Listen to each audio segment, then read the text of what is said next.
Oke, assalamualaikum warahmatullahi wabarakatuh. Sebelumnya izin memperkenalkan diri. Pak, nama saya Muhammad Ridwan. Saya dari Prodi Sistem Informasi. Dari Prodi Sistem Informasi, Fakultas Sains dan Teknologi dengan NIM saya 0538249118. Pada kesempatan kali ini saya akan membuat video untuk menjelaskan terkait tugas satu pemrograman web berbasis web ya kan, di mana dalam tugasnya ini yaitu membuat sebuah website sederhana untuk pemesanan bahan ajar, yang di mana ya website ini seperti pada website-website yang kita punya untuk pemesanan bahan ajar ya, yang di mana dalam syarat-syaratnya itu yaitu satu membuat halaman login, ya kan. Terus yang kedua membuat dashboard menunya. Yang ketiga membuat dashboard menu. Oh ini bedanya apa nih? Oh, jadi untuk nge-searching ya. Heeh. Dan yang keempat ini untuk mengecek stok bahan ajar, ya kan. Dan kalau bisa sih struktur seperti ini ya. Apa namanya? eh ada indeks HTML, dashboard tracking stock, CSS, JavaScript, dan aset opsional ya kan. Ini petunjuk pengerjaannya nih. Eh untuk HTML, desain CSS, 15 poin, ya kan. Langsung aja, nggak pakai lama, saya akan melihat codingan yang sudah saya buat. Bentar. Nah, di sini izin Pak, sudah ada eh, bukan skrip, yang namanya skrip HTML yang sudah saya bikin. Tapi sebelumnya saya menggunakan framework Tailwind CSS, di mana eh, saya menggunakan framework untuk keperluan dari si CSS ini supaya website yang saya apa namanya yang saya buat ini rapih ya kan. Oke, langsung aja sembari saya ngejelasin sembari dinyalakan aja.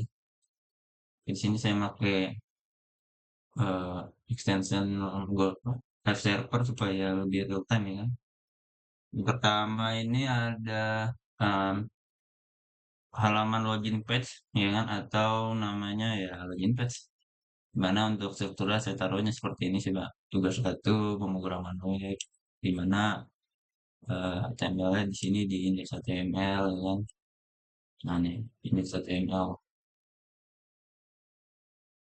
dan ya langsung aja di sini eh, saya jabarkan sedikit saja sih. Jadi saya seperti biasa yang saya bilang tadi, untuk menggunakan framework Tailwind CSS untuk keperluan di si apa namanya font-fontnya ini supaya lebih rapi aja gitu Pak. Oke lanjut, ini ada ya biasa aja sih Pak, gini-gini kan, apa namanya, untuk font-fontnya dari Google. Ini ada halaman body, di mana saya bagi untuk halaman head ini digunakan untuk ya untuk menaruh apa namanya si frameworknya ini, dan untuk halaman bodinya ini nah di halaman body ini seperti biasa saya kan kalau mau pakai framework kan naruhnya harus begini nih Pak, ya kan. Nah di sini saya buat untuk apa namanya eh, headernya ya kan, masuk untuk selamat datang. Nah ini untuk halaman yang ini Pak, ini bagian yang ini untuk judulnya ini formulir login, dan ya ada emailnya juga kan, ini maksudnya email dan passwordnya ini bagian judul loginnya. Terus untuk bagian lupa password ini ya kan, ada bagian masuk juga. eh, Belum punya akun juga, ini sebagai biasa aja sih kayak underline gitu-gitu pakai footer. Nah jadi ini halaman login page yang saya buat, dan dalam arti contohnya seperti ini untuk menggunakan. Misalkan dia lupa password, nanti bakal ada kata tadi silakan menghubungi ini, di mana saya membuat tampilan ini di indeks HTML-nya juga. Nah, dia akan nge-redirect ke bagian sini nih, Bang, ke bagian ID-nya lupa password background dengan tulisan lupa sandi, iya kan? Kita akan menghubungi menggunakan kita. Dan untuk bagian daftar juga sama. Saya bikin redirect sini ke bagian login daftar backdrop juga. Oke, langsung aja saya coba untuk login ya kan. Di sini saya membuat sebuah file data JavaScript untuk membuat apa namanya akun login si loginnya ini. Di sini saya buat ada 5 akun, satu administrator dan dua ini untuk apa mahasiswa UT-nya dan dua ini untuk apa namanya ya untuk ya mahasiswa juga sih menurut.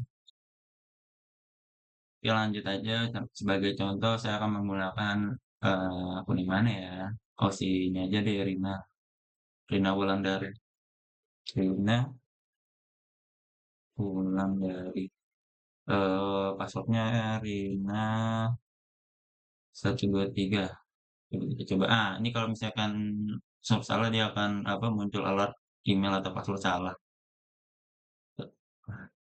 sebagai canda. Nah ini kenapa bisa salah, karena ini harusnya email Rina @ut.ac.id Bima 123. Nah, ketika sudah masuk dia akan muncul apa namanya si dashboardnya ini, yang dimana dashboard ini lokasinya di dashboard HTML ya kan. Di bagian dashboard ini ada untuk mencari atau men-tracking si nomor DO. Nah, lagi-lagi saya taruh juga di data JS ini untuk apa namanya untuk nomor DO-nya. Dan di sini saya udah buat kayak lookup-nya. Ada 2 nomor DO ya kan, punyanya si Agus Pramoto tadi dan si Rika. Sebagai contoh misalkan si Rina ini mau ngecek punyanya si Agus, Agus Pranoto ya kan. Nomor DO-nya berapa deh? 2023, 2023 005678. Nah, ketika dicari maka dia akan muncul halaman seperti ini. Halaman tracking HTML ya kan. Di mana halaman tracking HTML ini menampilkan nama NIM-nya untuk apa namanya tujuan pengirimannya ini dari mana ke mana ya kan dan alamat pengirimannya ini ditampilkan juga di tracking.html-nya. Nah, di sini ada bagian status, status pengiriman seperti status eh, paketnya, terus apa namanya nama ekspedisinya, terus jenis paketnya juga, misalkan paket BMP kan, bahan. Terus juga tanggal kirimnya terlihat dan apa namanya untuk total harganya. Nah, ini untuk apa namanya riwayat si pengiriman paket ini dia kemana kemana kemananya tuh ya macam Shopee aja sih pak, simpel gitu kan. Dan ini untuk codingannya ya saya juga menggunakan Tailwind juga supaya rapi aja gitu CSS-nya. Oke lanjut untuk yang bagian selanjutnya. Nah kan di sini ada dashboard. Nah, di sini ada informasi bahan ajar. Di mana untuk informasi bahan ajar ini saya buat di stok HTML ya kan. Nah, ini dia nih untuk apa namanya stok bahan ajar di mana ya dalam satu ginian tuh ada ya gini Bang, misalkan ada buat ngeliat nih stok bahan ajarnya ini apa namanya ada berapa stoknya gitu dan hal-hal detail seperti untuk apa namanya kode lokasi eh, barangnya, kode barang ya kan, dan nama apa namanya bahan ajarnya, terus juga jenis bahan ajarnya dan edisinya juga saya tampilkan menggunakan HTML yang ditambahkan dengan framework Tailwind. Nah, ini untuk melihat jumlahnya dan sampulnya. Cuman kebetulan karena Sampulnya ya saya pakai apa, gambar yang sama cuma saya ubah-ubah aja sih namanya gitu. Nah, di sini juga untuk menambahkan apa namanya si bahan ajar ini sebagai contoh misalkan, sebagai contoh nih ya, 0 JKT, misalnya saya mau nambah bahan ajar baru nih Pak, 02, kode barangnya misalkan ya inilah ya, 542, tapi kita ubah belakangnya 544 misalkan, 410, nama barang misalkan, eee, mata kuliahnya ini, misalkan, apa, cyber security dasar, ya kan, jenisnya BMP, terus edisinya misalkan edisi pertama dan stoknya misalkan ada 20 anggaplah. Nah, di sampulnya ini kita tinggal menarik si, apa namanya, image-nya dari ini ya kan.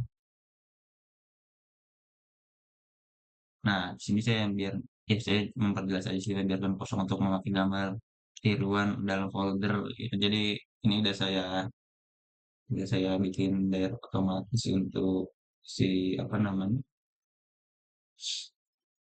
eee, gambarnya ini, ya kan, tuh. Ah, oke, langsung aja saya tambahkan dengan DOM, nah ini button-nya, door. Nah, dia bakal otomatis tertambah di sini nih, Pak, di list-nya ini. Misalkan, nah ini dia lokasi, barang, nama, itu. Cuman begitu nih, Pak, misalkan karena memang saya menggunakan apa, database JavaScript doang dan dia tuh nggak kesimpen otomatis jadi ya ketika saya refresh hilang dia, Pak. Terus, nah ini untuk melihat apa, histori transaksi juga saya lock, ini juga sama ini laporan rekam aja juga. Oke, paling untuk penjelasan sih itu aja sih, Pak. Karena memang kan ya kalau dari tugasnya juga, nah ini cuman struktur HTML jelas, desain CSS-nya ini ya saya menggunakan desain apa, Tailwind ya kan untuk framework-nya. Di mana saya satukan apa, CSS ini dengan si HTML-nya ya kan, seperti narik si bisa bikin kelas baru ya kan. Nah, ini tipsnya juga. Ini framework semua ini Pak, CSS. Terus yang ini JavaScript DOM, interaksi data yang dibuat, bagaimana dengan manipulasi data yang dibuat. Nah, itu yang tadi yang bisa nambahin apa namanya, bahan ajar ya kan. Juga ada validasi form alert, menyediakan feedback saat error tadi juga sudah, modul totalitas file dan struktur file. Ya kalau struktur file sih paling misalkan dalam satu folder ini kan ada image, JS dan HTML saya taruh di sini ya kan. Dengan struktur datanya itu saling beririsan semua ya. Verifikasi tambahan, tema fitur UI. Ya UI-nya paling karena pakai Tailwind jadi ya ala kadar aja sih Pak kayak ini. Nah, terus juga apa namanya? Penjelasan dalam video ya mohon maaf juga sih Pak. Eh, kalau penjelasan saya kurang menarik atau bagaimana karena memang keterbatasan waktu juga nih Pak. Dan paling ya untuk penjelasan dari saya seperti itu aja sih Pak. Misalkan ada kurang atau bagaimana saya mohon maaf sebelumnya dan terima kasih sebelumnya sudah menyaksikan video ini Pak. Saya izin pamit undur diri. Terima kasih. Wassalamualaikum warahmatullahi wabarakatuh.